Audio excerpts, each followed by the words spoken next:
You are looking at Julian's pronunciation guide, where we look at how to pronounce better some of the most mispronounced words in the world, like this other curious word. But how do you say what you're looking for today?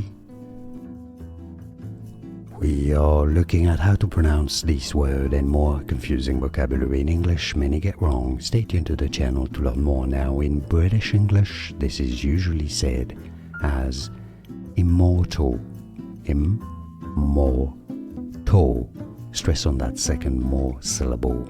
Immortal. Now, in American English, it's usually pronounced rather as immortal. Immortal.